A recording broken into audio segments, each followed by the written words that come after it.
And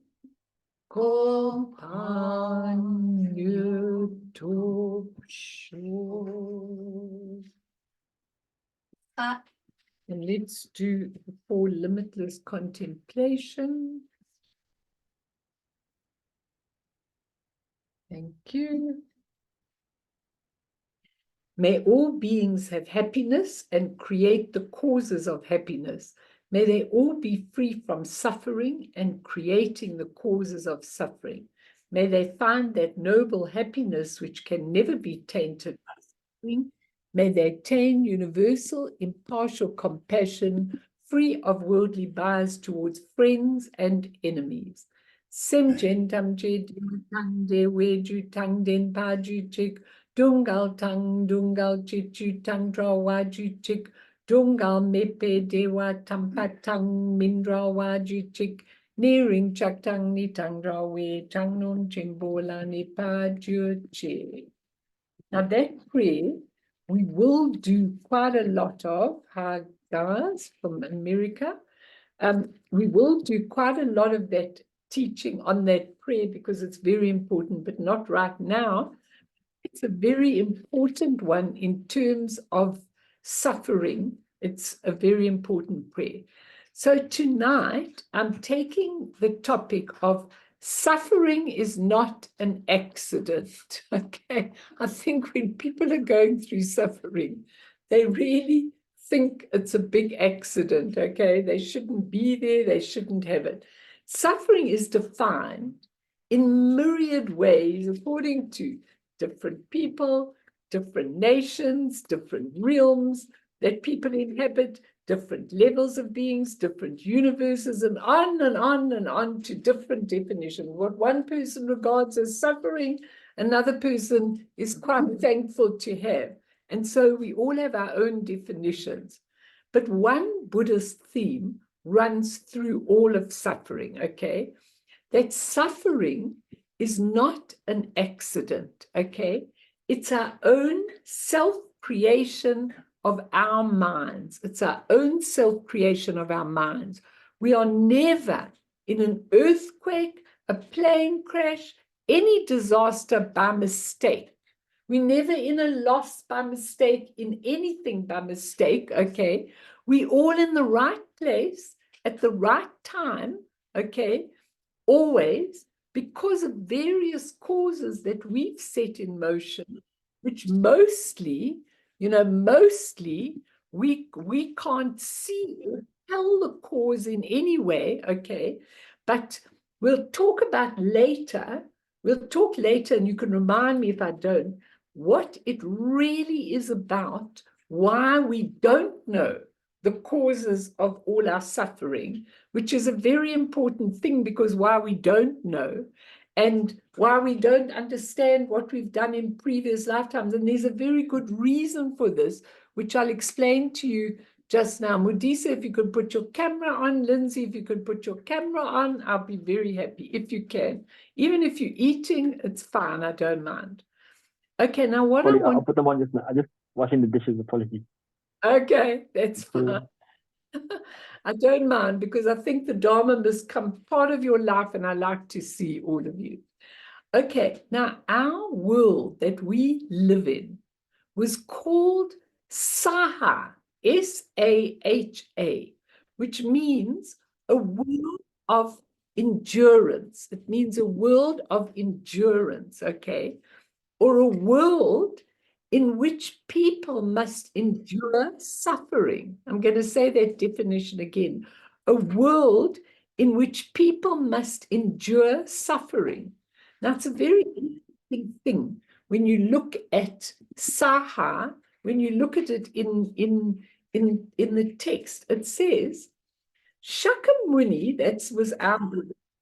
Shakyamuni says, Shakyamuni says that since attaining Buddhahood in a very remote past, now that's a very interesting thing. When we watch Shakyamuni, when we watch him, we think he went through his whole Buddhahood during this, 2,500 years ago. But actually, he became a Buddha many eons before that. he just arrives to give us the remote thing of how it works to become a Buddha again for our sakes. But actually, he was already enlightened.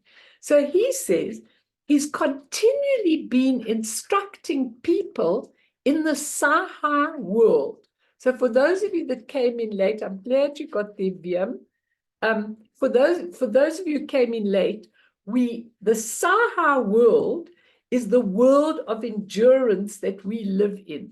Now, I want you to listen very carefully because I want to give this whole basis of suffering.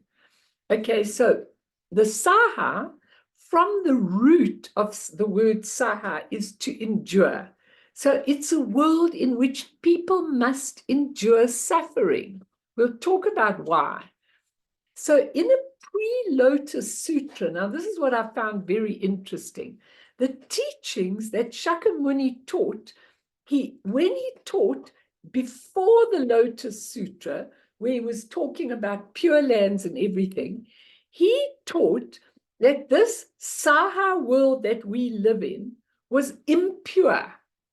That's what he taught. He said, this Saha world is impure, okay? And he said it's a world defiled by earthly desires, and that the pure lands where the Buddha dwelled lay elsewhere. Now you have to ask yourself the question.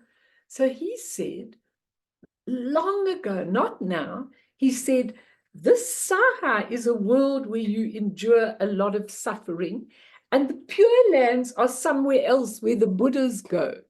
And then he explains later why he said that. He said he established a distinction between this impure Saha land and the other worlds called pure land because, he said, this relative teaching was to arouse a seeking mind in people caught up in desires of secular life. He said that the pure lands were somewhere else to try and help the people who were caught in all their desires in this land. He said, human beings have a certain escapist tendency, and that's true. You know, they always want to go off. If we could just get away for reality, we're going on this holiday. When we go on this holiday, everything's going to be different. We just want to get away from where we are. And that was why he thought if they could go to another realm, if they could do what he was teaching and go to another realm, then they could become happy. Okay, but that's an illusory happiness. It was only given for the people according to their capacity then. That's what they could understand. But now he's reversed this teaching. And he says the same Saha world that we live in is the pure land, is the pure land, is the pure land. Okay. The land, he calls it the land of eternally tranquil light. So what's he saying? He's actually saying when we awaken to the supremely noble original life within ourselves, then the impure world of reality, filled with suffering and fate, turns into a pure land, which is overflowing with joy and mission. And what we do in that pure land right inside ourselves is according to the beautiful qualities of our Buddha nature, the beautiful qualities of our Buddha nature. So what is he saying here?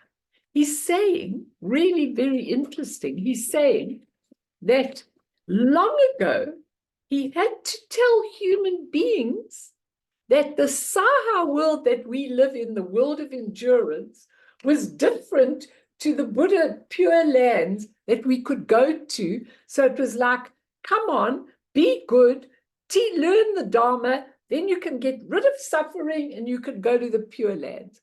But now, in later eons, he said, no, no, no, no, no. The world of Saha is the same as the pure land. And you can get to it inside yourself. It's absolutely right there from the beginning. What do you think of that? It's very interesting that he gave it like that, and then he gives it like this much later. What do you think of that? Yeah, Esti. You mentioned something about the desires of secular life, and this caught me, and I don't think I could hear the next sentence because Yeah. Yeah, the desires of secular life. We caught up in it. And what does it mean? What is secular life? Secular life is your absolute day-to-day life that you have all the time, okay? Your secular life, your relative life, your life in this world of Saha, we caught up in these unbelievable desires, which I'm going to explain to you in a minute. But the bottom line is that it's so interesting that when people's minds come to a state where they can understand that the place of not suffering is inside, not outside. This is so difficult for us to understand. We just can't understand that because we think if we get this, if we get this, if we get this, if we get this, then happiness ensues. But it's all an illusion. And that's why our world is continuous suffering. Now, I'm going to start with a story and some quotes just to get you in the mood before I do some really deep teaching. So this was something that caught my eye in a news articles. There was a young girl on her way to get some food at a supermarket. She was in the doldrums. Her boyfriend had just left her. Things were generally awful, and her mood and demeanor were pretty dark and full of suffering. Now she went past a beggar on the side of the road next to the supermarket, and he tried to stop her for a coin or two, and she irritatedly brushed past him, almost knocking him over as she went. She was in such a bad mood. And as she began shopping, something was nagging her already bleak mood. And she tried to work out, look, I'm feeling lousy, I know, but what is this feeling that's overcome me? And suddenly she realized her awful response to someone who was in a very dark place, who was also in a dark place. She dropped her basket in the supermarket. I really read this, it's a true article. And she ran out to see if she could find the beggar. And he was in the same spot. She looked at this big forlorn man on the sidewalk and deeply apologized for her behavior. I'm so sorry. I knocked past you and I didn't see you or anything. I was, she said, I'm sorry for my behavior.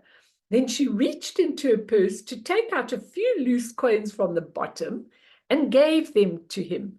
He looked up at her, took her small hands into his big ones, and said, as he looked at her, "It'll all be okay." The beggar knew exactly what she was going through, and his fresh understanding of her turned the whole day around and brought her to a different view, a much more universal view about suffering. Now, I love that story because I love that story. That's why I picked it, because I really think that it is amazing. Because when you're in a bleak mood, you're in a bleak realm, okay? You don't even know that you've put yourself there. You feel so sorry and so upset for yourself, for your suffering, for everything. You don't even know that you've put yourself there anymore. And it's really important because we are going to develop, I'm going to do this at least in 2 sessions, and we are going to develop an amazing awareness of our attitude to negativity and suffering. So now I'm going to give you Patrul Rinpoche, who was this amazing master who never ever had a proper home. He did sometimes live in his own monastery, I think, but he had this little thing, the stick with a little lappy at the end, and he had his full possessions in this little thing, and he never ever wanted any things at all. And he lived his whole life in outward retreats, and hundreds of people followed him and really did it. Now, this is what he wrote about suffering. So it's so interesting. He said, suffering is good, and happiness is not good. Happiness inflames the 5 poisons of passion. Suffering exhausts the bad karmas accumulated in the past. Suffering is the grace of the Lama.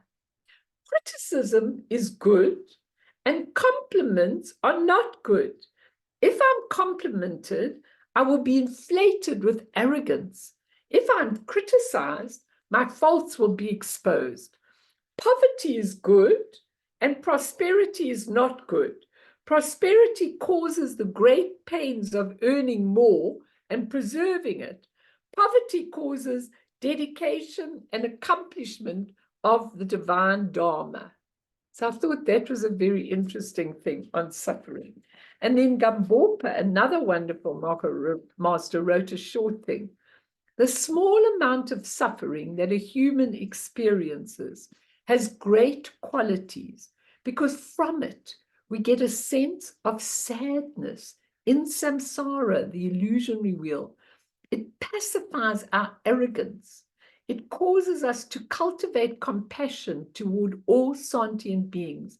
It causes us to like virtuous deeds and abstain from negative actions. And finally, my little other story, just to set the mood, was a teacher stands in the front of her class with a big white sheet and a black dot in the center. She asks the class, "What do you see?" 75% of the children shouted out, "A black dot." "Why?" answered the teacher. "Most of the page is filled with whiteness. Why do you only see the black dot?" Now, that story, most of us are trained and conditioned to see the black dots of life rather than the full white page. We often concentrate on the black dot in ourselves, and more so in the black dot of others and in the circumstances of our lives. Should we perhaps be aware of the black dot, but not attached to it, not focused on it, not overcoming us seeing the white page? These are just questions I'm asking you, and you can answer me when you're ready, anytime you're ready. Because it's really important to look at suffering. We're going to really examine what the Buddha said about suffering. And we're going to begin with a few statements, unless anybody wants to comment on anything. You're welcome if you do. So Mal, every single one of us, we're just trying to be happy and have, I don't know, it's not that we want to have cushy lives, but it's like everybody just, it's like the norm that everybody's trying to have mastery or enjoy life or to become rich or famous. And that's actually the opposite of what we should be doing. You know what? That is exactly true. And that answers Esther's question. Because the thing is that we have to look at what samsara is all about. And it's absolutely about what you've just said. Okay? Yes. Absolutely about that. We all have got these goals. Is it a bad thing to have goals? Is it okay to want to do well in your career? Is it okay to want to have a lovely house and money and things like that? It probably is okay, providing you share with people. It probably is really okay to have those kind of things. Nobody has ever said that you've got to renunciate everything in order to do Buddhism. You certainly don't. Hello, Matisa. I'm pleased to see you. You certainly don't have to renunciate everything in order to be on a Buddhist path.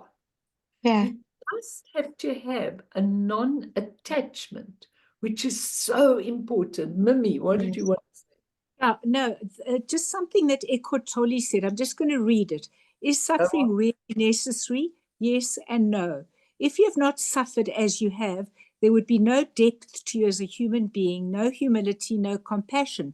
You would not be reading this now. Suffering cracks open the shell of ego and then comes to a point when it has served its purpose. Suffering is necessary until you realize it is unnecessary. I like that last part. Lovely. It's Lovely. necessary. You realize it is unnecessary. That's So part. interesting, because you know what, to answer the question, I mean, and a lot of people say you've got to be on a path of suffering, number one, to come to a spiritual path, number two, to actually achieve anything in life, you know, to have compassion and everything. But I agree with what he's saying. And the Buddha, even though he was enacting the suffering and everything with people, he really does teach that. I mean, I look at a lot of these masters. Do you need suffering in order to get mastery of yourself? Maybe we do as sentient human beings. Maybe they don't, as in more enlightened beings. It's just a very interesting thing, because people really talk about you need suffering. Okay. And do we need suffering? Do we need it? Will we still look deeper if we're not suffering?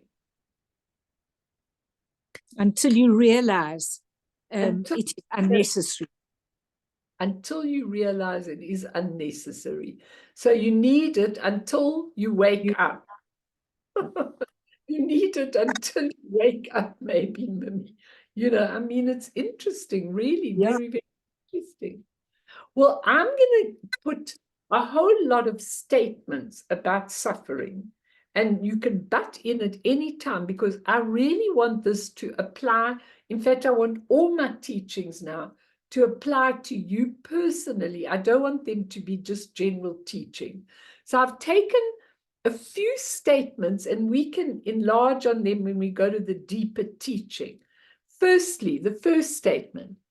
Samsara. What's samsara? Samsara is the wheel that goes round and round and round. Samsara is always called the ocean of suffering, never the ocean of bliss. Isn't it funny? Samsara is called the ocean of suffering. And if you look at the wheel of life, 12 interdependent links that in the end, if you just follow them without getting off them, lead to sickness and death and rebirth in suffering and samsara. So once we're on that wheel, it just goes on and on and on until the day it doesn't become necessary, Mimi, when suddenly you think, I'm getting off the wheel. I'm not attaching to all the desires. I'll have what I want, but I'm not attached to it in any way. So that's my first point. Second point, the suffering is definitely not some random accident. It is universal in all 6 realms of samsara, and we'll talk about the realms later. Suffering is everywhere. Suffering is a symptom, not the real problem. It's a symptom of ignorance. Ignorance doesn't mean lack of knowing. Ignorance does mean lack of knowing, but it means ignoring the truth, ignorance, and grasping onto things. That's how it comes. It's a symptom. Third point, when the Buddha attained enlightenment, so to speak, attained it, he actually was already enlightened, but still, he decided, looking at how all sentient beings are suffering, that he couldn't teach these beings.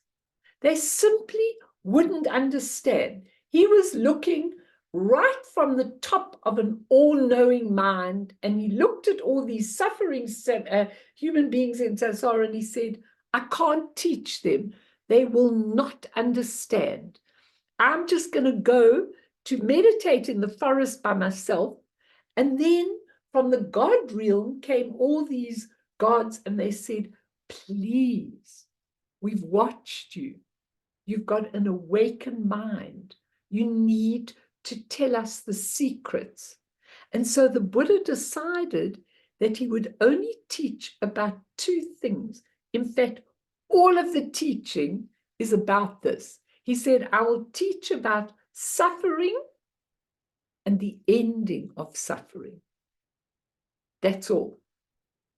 So when you look at when he started teaching and how he even ended teaching, it was about suffering and how you end it and how you go to another dimension, which is what I started off with the Saha world and the Pure Land. And then the fourth point, the Buddha said, the root of all suffering is attachment.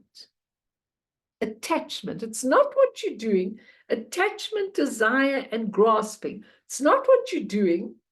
It's how you are attached to it. It's not what you're thinking.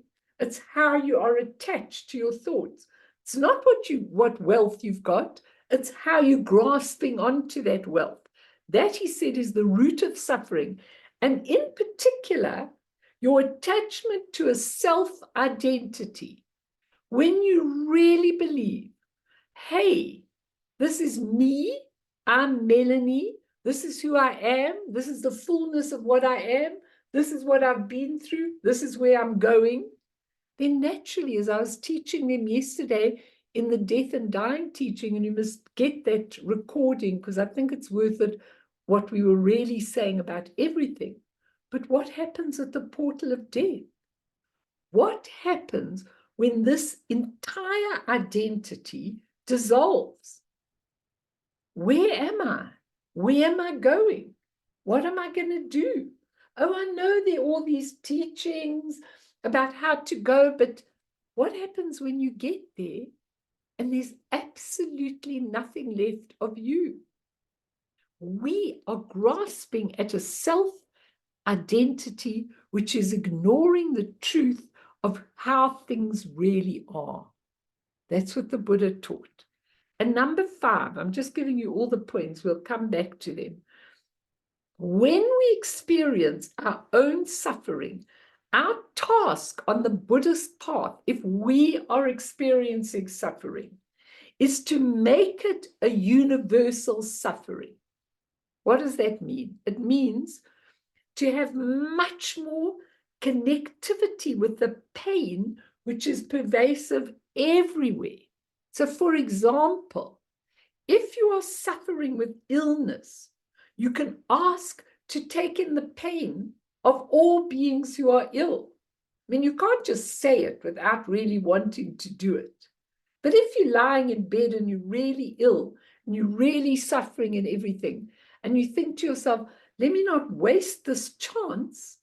I'm going to take in all the pain and the misunderstanding of all the people who are ill right now.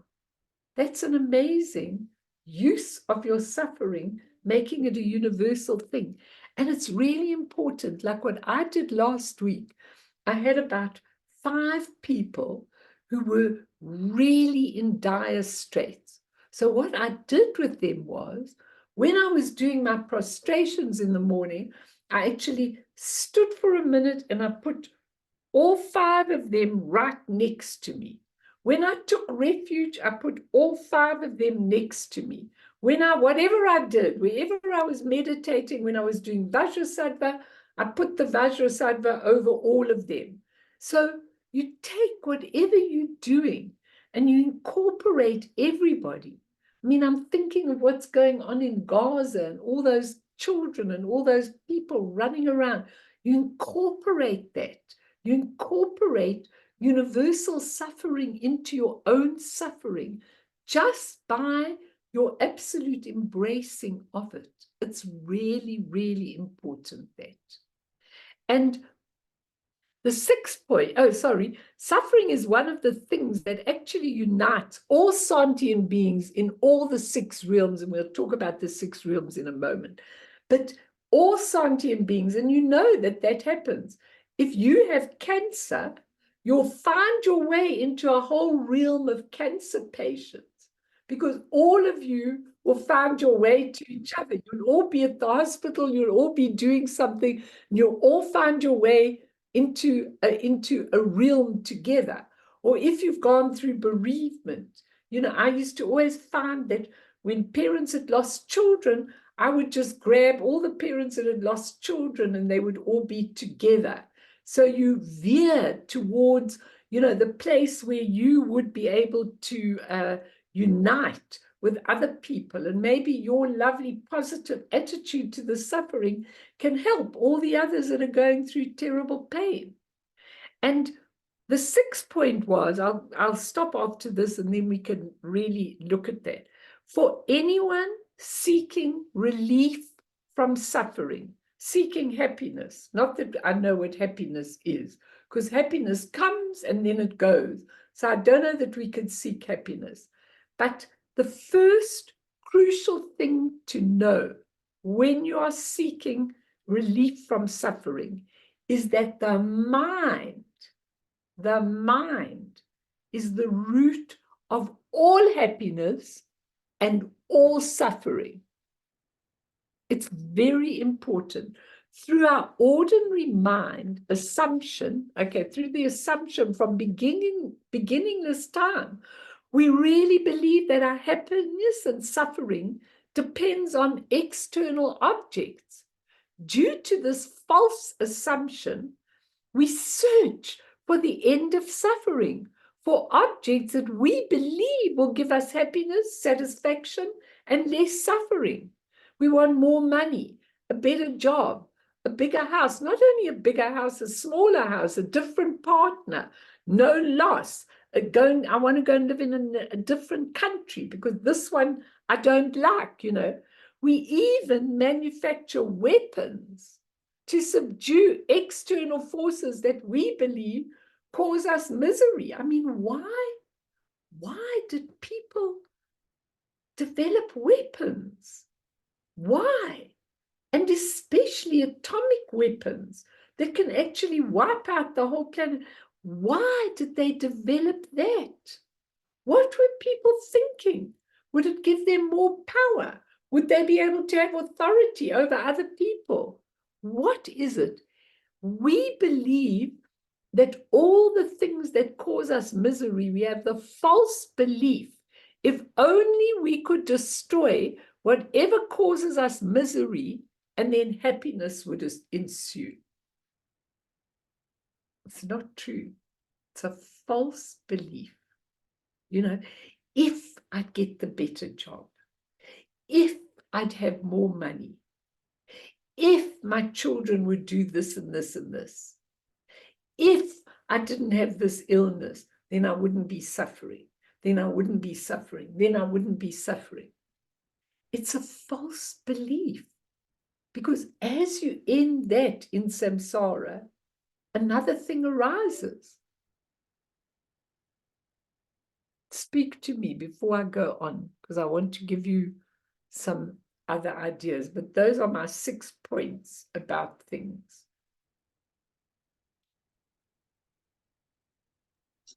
Mal, we always find ourselves talking about politics and the politicians and war and what's happening in the world, and almost feeling hopeless about it. But it is the nature of samsara. This, it's just no matter what we do, it's just going to carry on. It always has. It's just not. It's not going to change, Isn't it? I don't think so. I think that what's going to change is how we accept it, or how we work with it, or how we view it. Okay, but it's interesting what you're saying, because if you look at the difference, if you read about golden ages, Yeah. you know, we go from degeneration, and we're not talking about 100 years. We're talking about thousands of years. Okay, we go from an age of degeneration into an age of enlightenment. Now, trust me, I want to live in an age of enlightenment. Yeah, me too. Yeah. I mean, the point of the matter is that are we actually saying that the age of degeneration is inevitable? Are we saying that? You know, because we are in an age of degeneration. But I remember reading a Jungian story in which he was saying how terrible the whole world was then and everything. And then he said he saw this one little girl in a corner praying.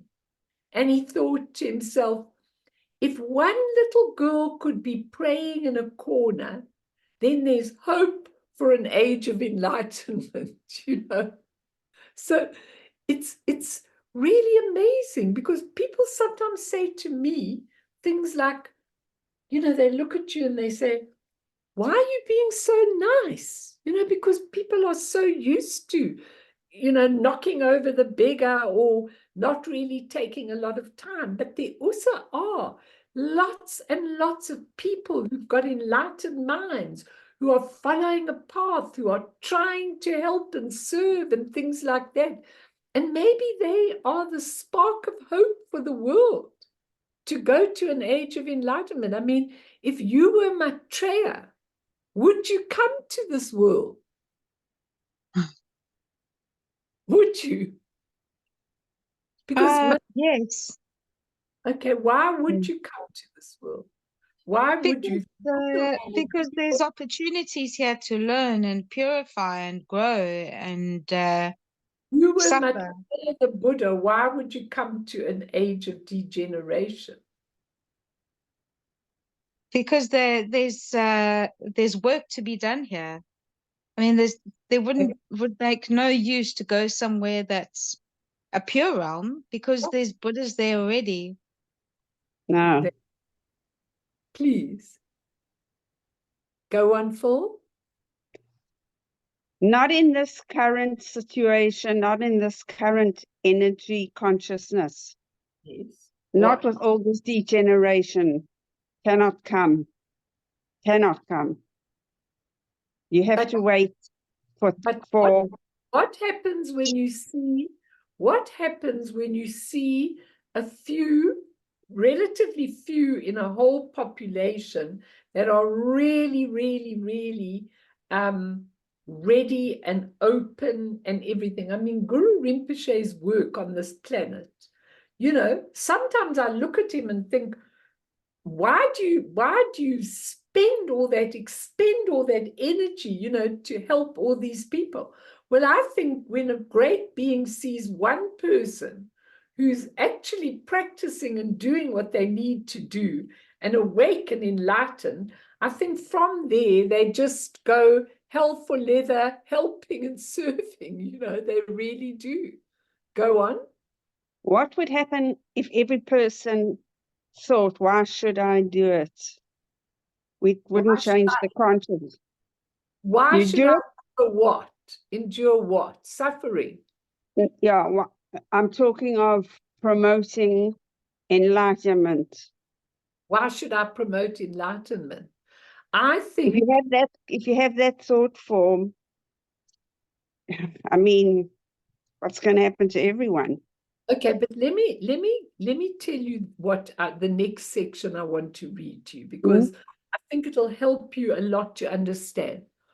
Tuku Pema Richtsal, in his book called The Great Secret of Mind, says, consider the example of a beautiful woman who is seen in different ways by different beings. To her father, she is my daughter. To her children, she is our mother. To her husband, she is my beautiful wife, and maybe he's trying to be possessive over her. To a tiger, she's something really tasty to eat. To an exalted arahat, someone on a renunciant path of Buddhism, she's something to renounce and turn away from.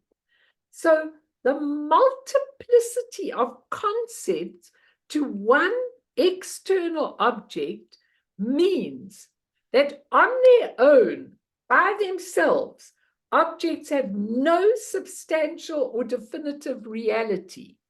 If an object is defined by an unchanging attribute, in other words, by an immutable attribute, then no circumstance could change that attribute. In other words, if something was absolutely solid and cut and dry, okay, then no circumstances could change that attribute, okay? It would just stay like that. If something was just unchanging sorrow, immutable sorrow, or immutable happiness, then changing conditions could not affect it. But they are affected. Everything is affected. And so they arise differently in the minds of different people. So to the husband, this is a beautiful one. Yeah. The father, my daughter. So let me finish my point, okay? So for scientists in the room, the crucial point here is that all phenomena are unreal. They're not solid. They're not unchanging. But they can appear in different ways to different people. But they appear, but in reality do not exist. They are mere imputations of the mind. So if I say to you all, oh, this is a room that we're sitting in, this is a shrine room that we're sitting in, okay? If I go to my dogs, they don't know that this is a shrine room. They just know this is a place where they love lying and where they love getting bones in the middle of my practice. But they don't have a concept of a shrine room. That's only my concept. Now, so the mere imputations of mind are actually empty. They don't have any substance. They're called samsaric phenomena or mental projections. As long as we are bound by mental delusion, whether we are famous or anonymous, we will have no choice but to swim in the vast ocean of samsara's suffering. So if you were a being, an enlightened being like Maitreya, who was going to come into the world and really help it, you would see all these people, going through suffering, but you would know that that's just their mental imputation. There's nothing there that is solid. Everything is changing all the time. There's no permanence. Therefore, anything can change at any given time, and it all comes from the mind. So if I go down and I change all the minds of people, then maybe we can have a different world, an age of enlightenment. So the thing, but you know what, Phil? The thing is that there's no such thing as a standard, solid, degenerative life. Because as I'm looking into all of your minds, every one of you here has got a mind that is searching for something, that is searching to change your lives and the people around you. It's really important. So when you look at that, it makes a big difference, like this story. There's a story told of a man who died after having led a thoroughly selfish, immoral life. Moments later, he found himself in a world of bright sunlight, soft music, and figures all dressed in white. Oh boy, I never expected this, he said to himself. I guess God has a soft spot in his heart for a clever rascal like me. He turned to a figure in a white robe and said, "Buddy, I've got something to celebrate. Can I buy you a drink?" The figure answered, "If you mean alcoholic beverages, we don't have any of them around here." "No booze, huh? Well, then what about a game of cards? Pinocchio, whatever you call it, draw poker, you name it. I'm sorry, but we don't gamble here either. Well, what do you do all day? The man asked.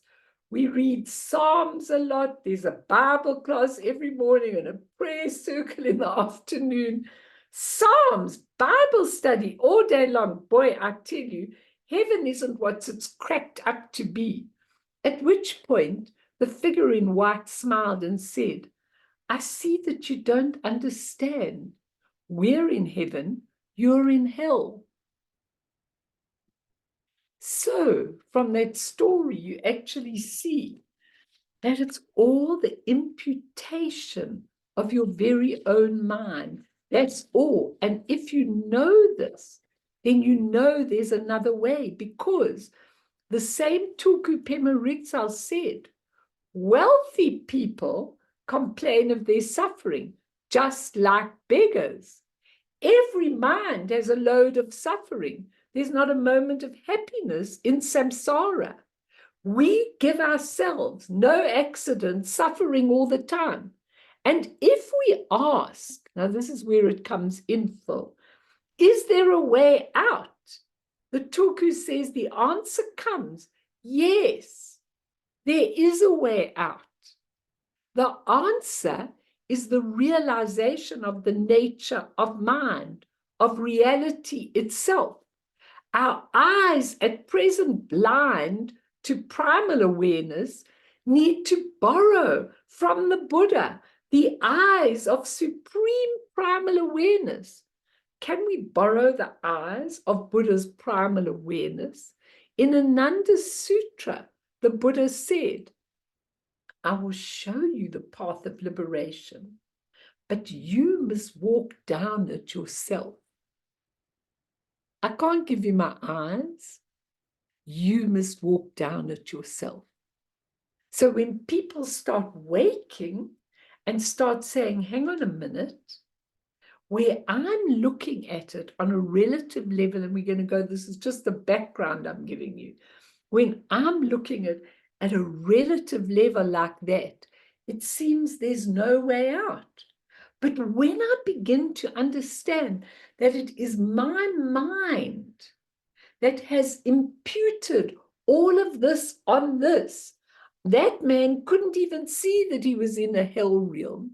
He was just going on and on and on with his wheel of life.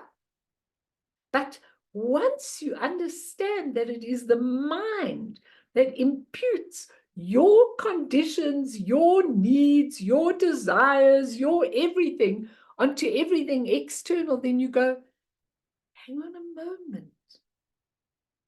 Is this true? Is what I think true? My neighbor has got so much wealth, it's unbelievable. And I am suffering, just getting one penny at a time, doing what I want to do. And so why has he got so much wealth?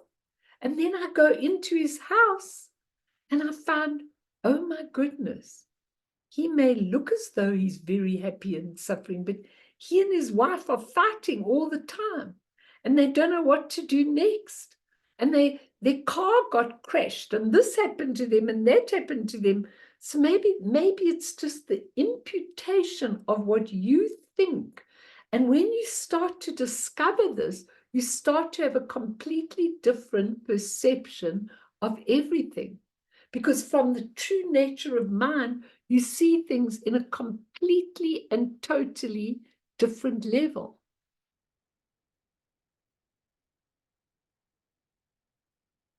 How do we stop that? How do we look at it differently? How do we do it? You know that beautiful story of Kissagatami, who was this woman in the time of the Buddha. And at that time, like a woman, they didn't work or anything like that. And a woman really took her whole identity from her children, her family, from what she did in her home. That was how women were. So what happened to Kissagatami is she had this one child and the child died. And she was beside herself because That was her purpose. That was her everything. And she was absolutely beside herself. And so she ran with the dead child in her arms to the Buddha. And this is a true story, they say, in the time of the Buddha. And she put the dead body on the ground, crying and weeping and absolutely beating herself up. And she said to the Buddha, I've got no life. I've got no anything. Please help me. You've got powers. Bring my child back to life, please. So the Buddha said to her, using his relative truth, he said to her, you know, I can only do it if you find me a mustard seed from a house that has never known any sorrow. So she put the child down and she ran to the first house. She knocked on the door and she said, hello, have you known sorrow before? Have you known sorrow? I need a mustard seed desperately from a house that's never known sorrow. She sat down with them and they started to tell her all about their sorrowful suffering and everything that they'd been through. So that was no good. She was talking to them and she was telling them about her thing. And out she went to the next door, knock, knock. Have you known any sorrow? And they brought her in and they started to talk and talk and talk about all the sorrow they've been through, even though this one had a beautiful house and this one had a shack and this one was dwelling outside, and all of them just went on and on telling them about all their suffering and all their sorrow. And eventually she got what she had to do. And she went back to the Buddha and she said, I'm ready. You can take my son. There isn't one house that has never known sorrow. She said, and my role is to help all of those who are in such suffering. So please help me to give a proper burial to my child, and I will go and minister to all the other people who have known sorrow. And that's a famous story, a very famous story, you know, that goes in Buddhist circles all the time. You read about it everywhere you go. It's a most beautiful, beautiful story because the Buddha used his skillful means. He didn't say to her, sorry, I can't bring your child to life. He just gave her something to which she could be dedicated to a life of service that would take the sorrow and take the suffering and teach her how to make it universal, how to help, how to serve. A very beautiful story. So does anyone want to say anything before we go on? And I want us to do a nice meditation. I also want to just touch on the 6 realms, and then I want to go on to the Buddha's actual teachings on suffering. Anyone want to say or comment? Or there's lots of stuff here. Did you want to, Mimi? Please. Lama Sondra said to me once, you know, with the Tonglen practice, that by incorporating others in your suffering, number one, it takes the emphasis off you. So you start to recognize others, and as a byproduct, you will then relieve your own suffering by extending others in your prayers. But now that is 100% true. Now take that and analyze it deeply. And what do you come up with? It's very interesting that. I'll tell you what you come up with. It's very easy and interesting, unless you want to try. You carry on. Okay, you know what? We use SEM, the human mind, and we use that mind on a relative level. Okay, so you've just said, as soon as you are giving to others, as she said, as soon as you're taking in with the Tonglen, the suffering of others, or you dedicating your illness to others, or whatever you're doing, it changes and helps you with your suffering. Now, what has happened there, if you look on an in-depth level, is you've gone from SEM, the human mind, to Semni, the nature of mind. Because in the nature of mind, It is absolutely a natural and spontaneous thing that you give so much, you know, even when you're suffering, you still give a lot to others and everything.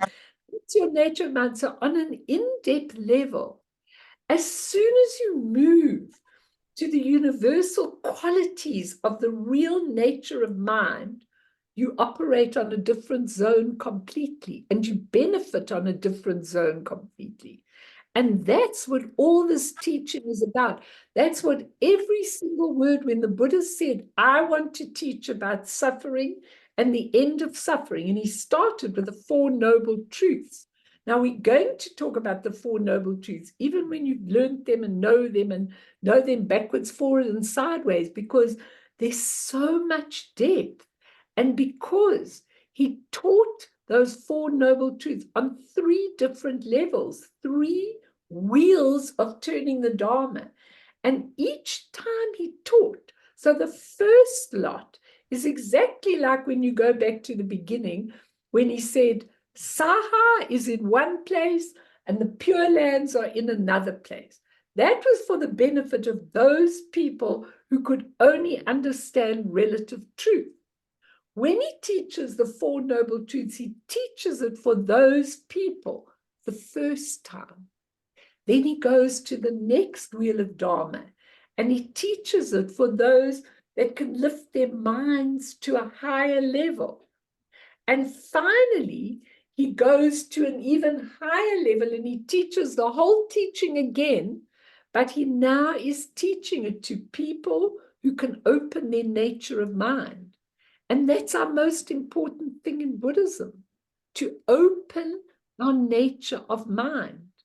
And if the suffering can do that, then we are absolutely amazing with it. Amazing, because then it's really served its purpose, not only to make you awake, but to make you see the truth.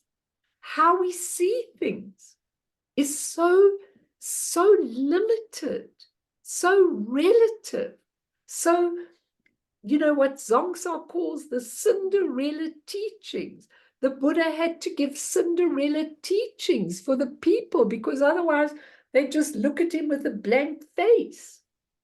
And I know, because in an earlier time of my teaching, I was reading and studying Dajjom Rinpoche and Dajjom Lingpa's work, which is very deep. And I was trying to teach it, and I could see the blank look on people's faces, you know, they just didn't get it. You know, when we're not ready, we can't go to that level and see things in that way.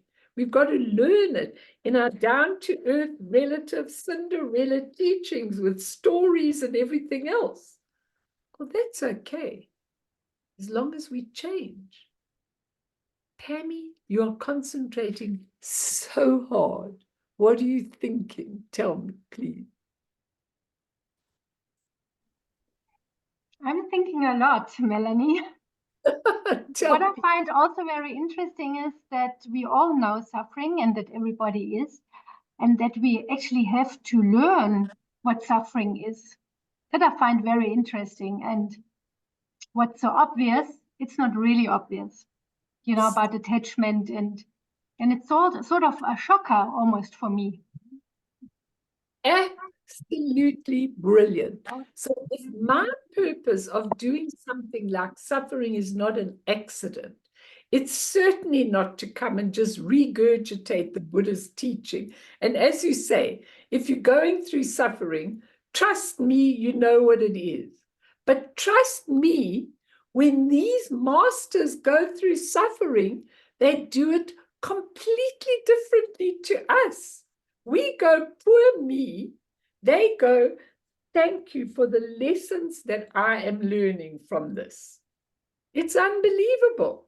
You know, my favorite story, I've got to tell it, and then we'll do some meditation, and we're going to go on to, if I can find it quickly, I wasn't going to do it today, but it's a wonderful, wonderful story that the Dalai Lama actually told. Let me just see if I can find it. If I can find it quickly, then I'll give it to you. If I can't, then I won't.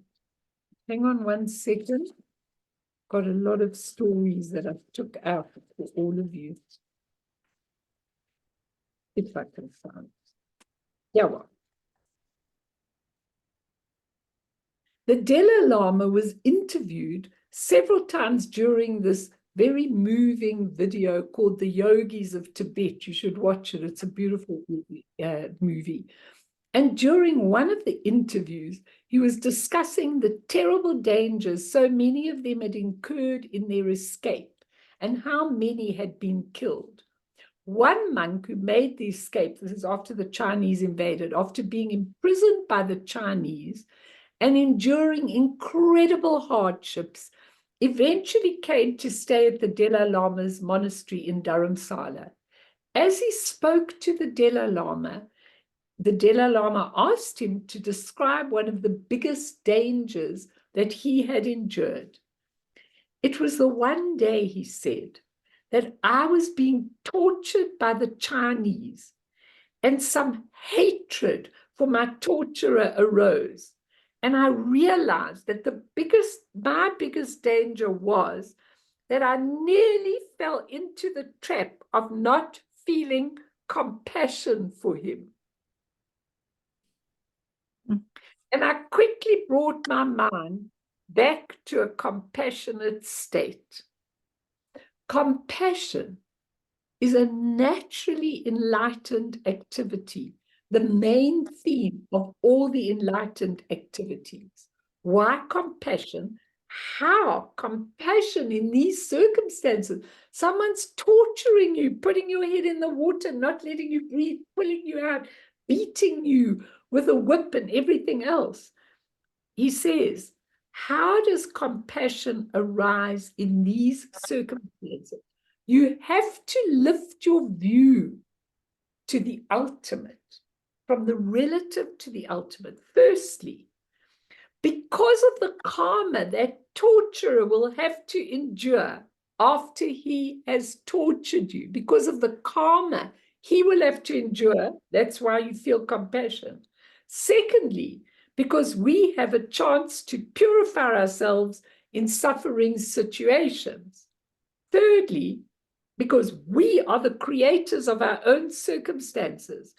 Our imprint in our liar consciousness is the primary cause of why we are sitting being tortured in this prison.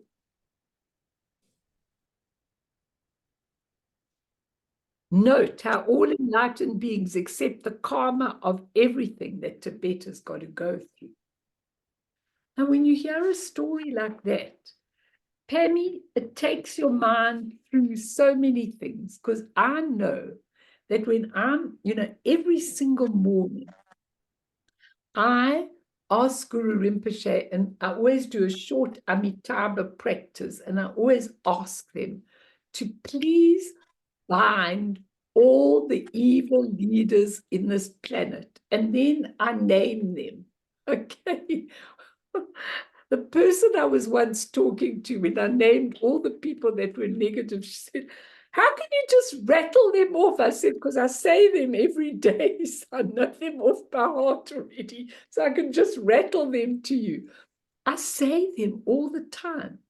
And part of me, there is a little part of me that wants them to suffer because of all the suffering they've given to other people. Okay. And there's another part of me that asks the medicine Buddha to please heal them so that they will come to a realization that what they are doing is going to cause the most terrible karma for them. But there's still a little part of me that wants them bound and wants them to suffer, if you can understand. And I don't like that part. Okay, I don't want to have that part at all. I just want to pray that they can be healed so that they can do beautiful things so that they won't have to suffer a lot in future ages. So the one part belongs to Sem, my ordinary mind, and the one part belongs to Semni, my enlightened mind that isn't enlightened yet. Okay. Anyone want to say something? Let's do. Oh, let's have the small society fee before we go on, and then you can have a little laugh just for a light interlude. So this is what was his name again? I can't. Does someone remember his name? He's the guy in the small society. I can't think of his name now, but he's walking along and he says, nothing but problems in this world. There's always something to worry about. If it's not money or sufficient food or a job or the kids or the big bomb or politicians or pollution or inflation or energy or crime or loss of some sort or 1,000,001 other things, there's no end to it. And then he sits on the bench and he says, "Hoo boy, the trouble," his name's Ethnic, "the trouble with life is you never get a day off." Okay, you never get a day off. That's samsara. You never get a day off. So let's do some meditation. It's very important. Okay, it's really very important because what I'm trying to do, and even if we don't get to the Four Noble Truths, because the Four Noble Truths, the four immeasurables, those, and how suffering works in the samsaric world is very, very important. And what I'm hoping is that it will help a lot of you to really change your whole attitude towards the suffering and go towards it and look at it as though it might really be the thing that's going to help you a lot in this life and the thing that's going to change everything that you are. So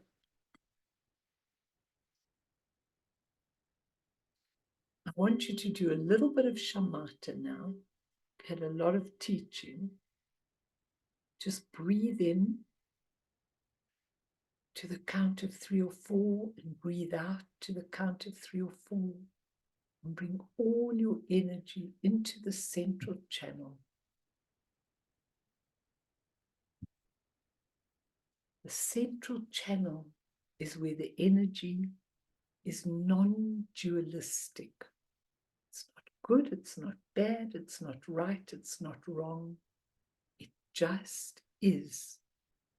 When you use that energy, you can see things as they really are.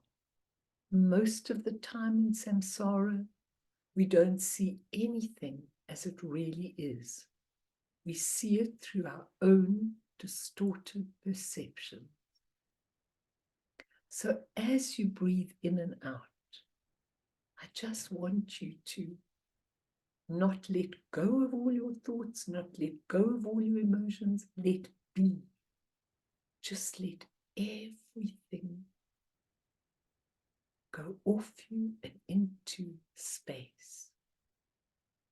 All your thoughts, all your feelings, all your difficulties, everything that you're doing in your life, your busyness, your working out, your plans, your judgments, just let them all be.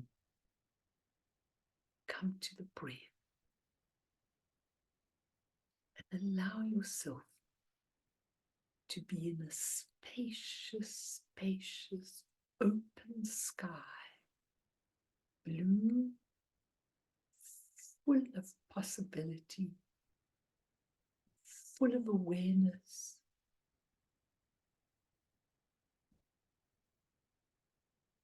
In the here and now.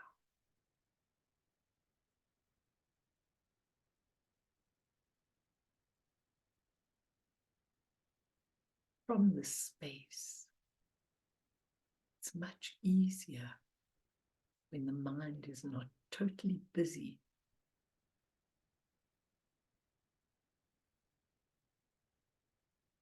To allow everything to be, to use Semyi, the nature of mind, to see things.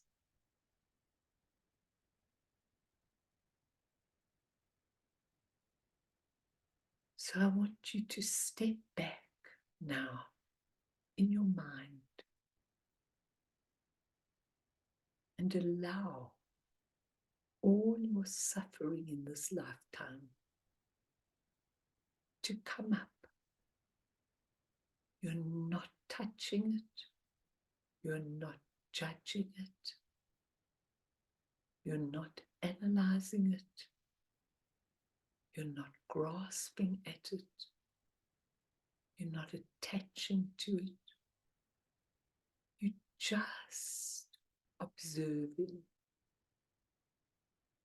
all the things you've been through in this life that have been really, really difficult and caused you a lot of grief, a lot of heartache, a lot of sorrow. Just let them play before your mind like a movie of your life. Of course, there will be lots of happy things in between. But tonight we're just focusing on the suffering, just observing it. You're not touching it. You're just seeing all the things that you've been through in this life. The sorrows, hardships, pains, despairs.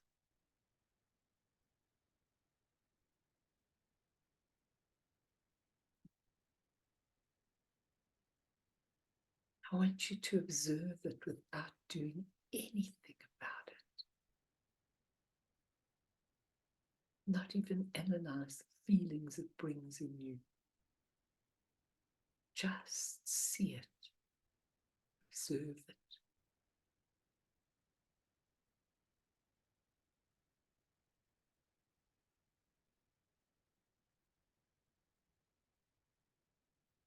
The disappointments,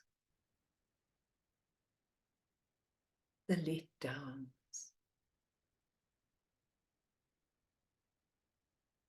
pains, the heartaches.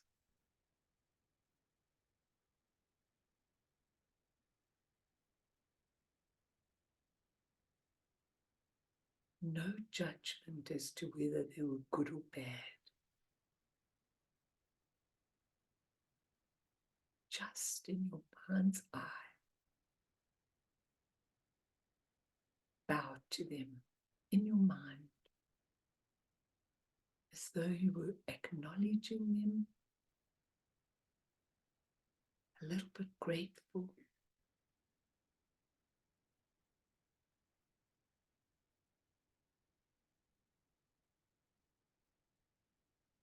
Just as they are, perfect for you.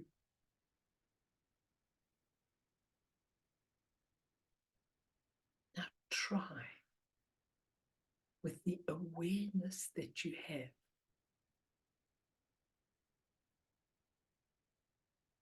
to just make the link between your deep karmic imprints and anything which might have been repetitious in the sorrow you've been through. Just link them without analysis.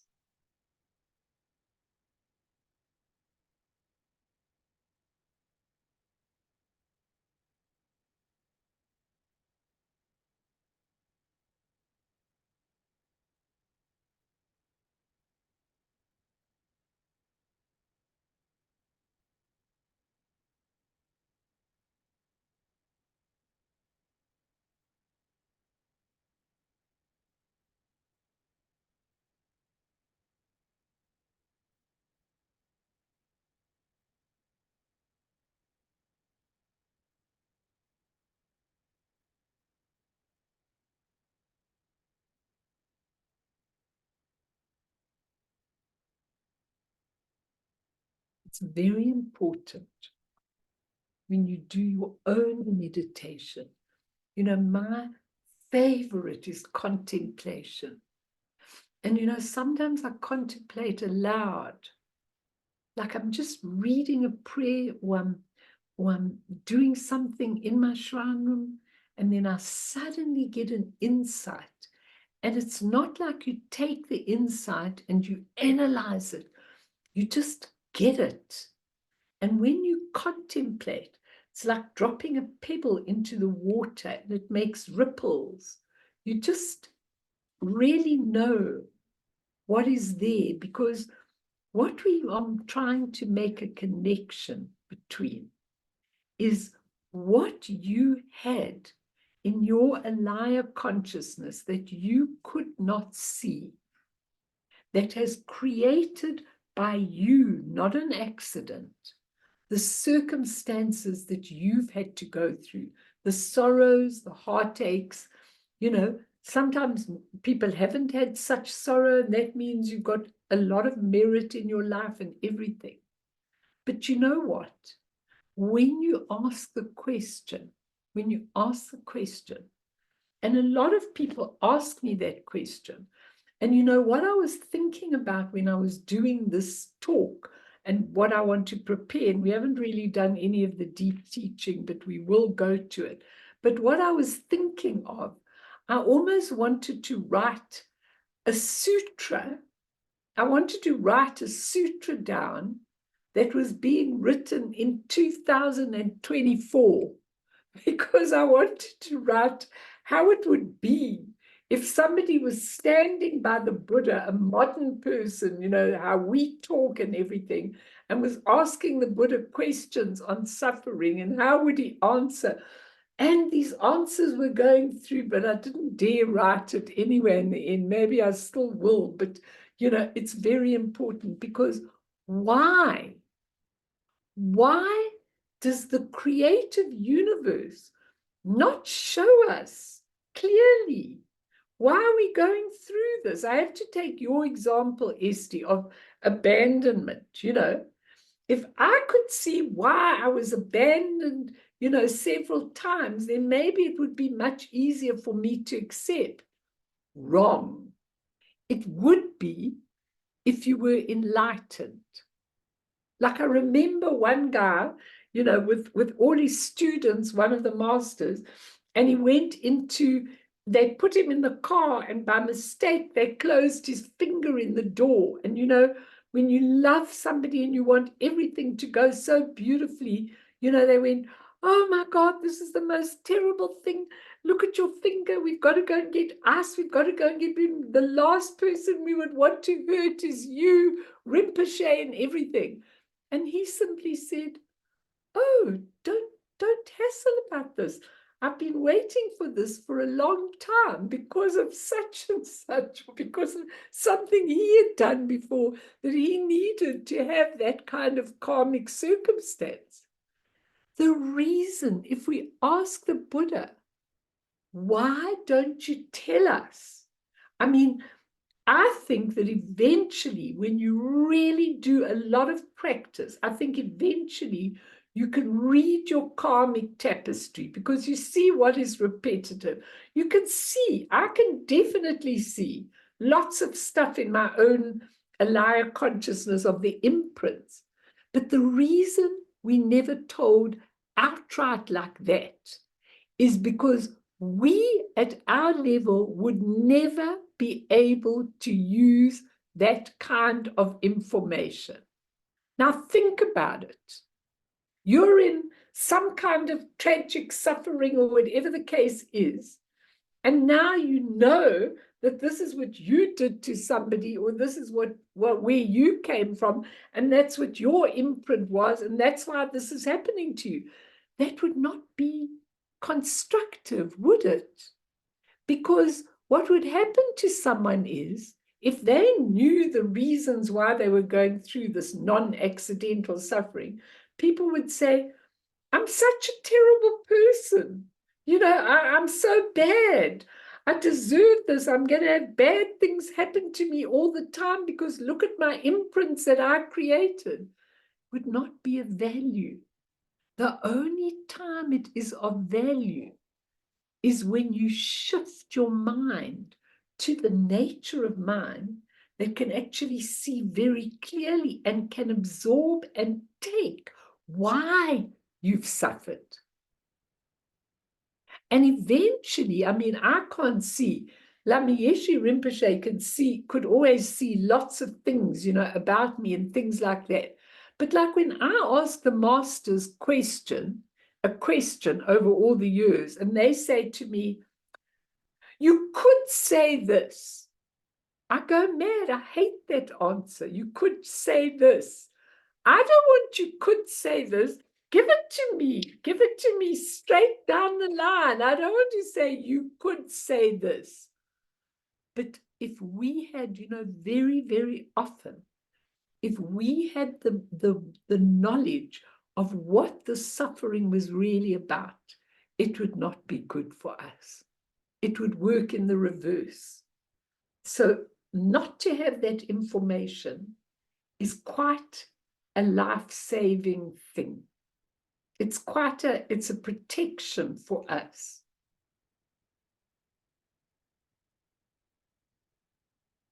Think about it. Think about it.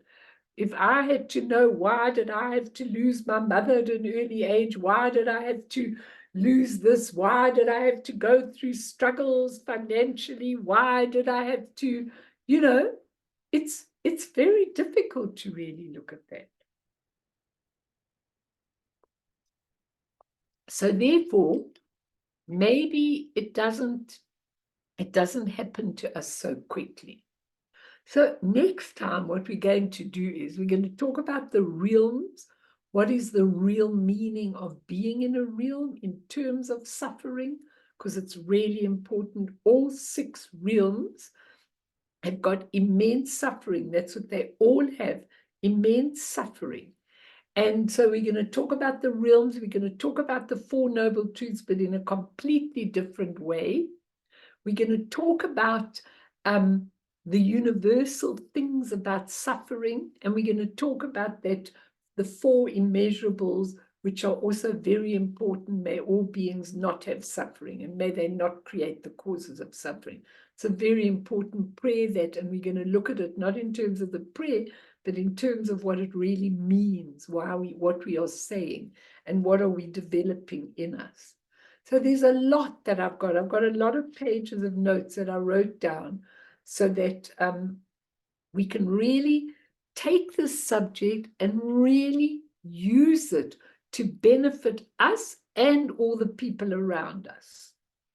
Anyone want to say anything?